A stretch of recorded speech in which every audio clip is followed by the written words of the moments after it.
All right, guys, today I'm so excited because my book, Creepypasta Stories, is now on Amazon.com for sale, and a lot of people have been waiting for this. Now, if you like creepypastas, or if you like any type of myth surrounding video games, like the Polybius arcade, you're going to love this book. Now, let me tell you a little bit about how I structured this book. So, I've got 10 different myths slash creepypastas, and creepypastas are basically urban legends that were born on the internet. And a lot of them, people have so many questions about these things, and they resonated with so many people over the years. We're talking like millions and millions of people that have racked up millions of views on videos and spawned video games and things like that.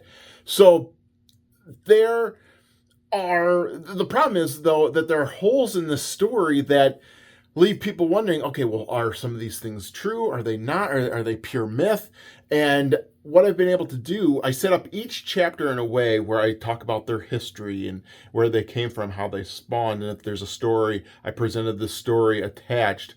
And afterwards, I give my analysis and investigate the claims and really bring it into the real world. Like, okay, I saw somebody comment like, oh, are you going to prove that Sonic X, the story of Sonic X, is real? And kinda. What I do is I ground it in reality. I'm like, okay, if this really happens, how would this look in the real world? Because I am kind of like a demonologist. I go out and cleanse houses, and I see this stuff firsthand, what demons can do. So I talk about that. What did they get right? What did they get wrong? And how would this look?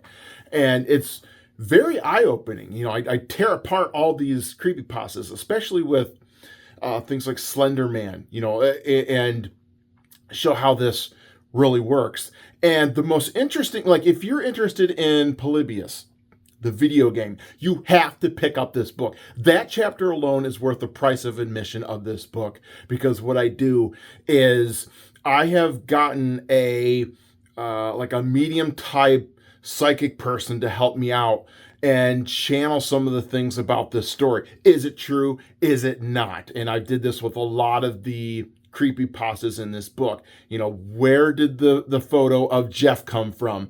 We got down to it. And when I know some people are like, oh, psychics, whatever. No, this person, I know there's a lot of bullshit artists out there, but this person is somebody I trust, somebody that have put facts together. And I'm like, whoa. So if you read the chapter on Polybius, now this was a 2-hour session that I pulled the highlights from, and we really got down to the nuts and bolts of, did this game actually exist? And your mind is going to be blown. Like, the stuff that we were able to pull from this game is going to make you go, what? And I was able to get down to, how did this game operate? What did this game look like? And I actually provided a sketch of this game, a screen frame from this game, as much as we could pull, because there are certain things that even the powers that be did not want out there to influence others. But it's one of those things where when you hear the description of what this game entailed, you're going to be like, oh my God, that makes so much sense. Like, it's one of those things where it doesn't make sense until you hear it, like, oh, that's why all these people were getting dizzy and things like that. And the person that I was talking to, I didn't tell her anything about this game, and the stuff that she eerily put together, I was like, how did you know that? I did not tell you this.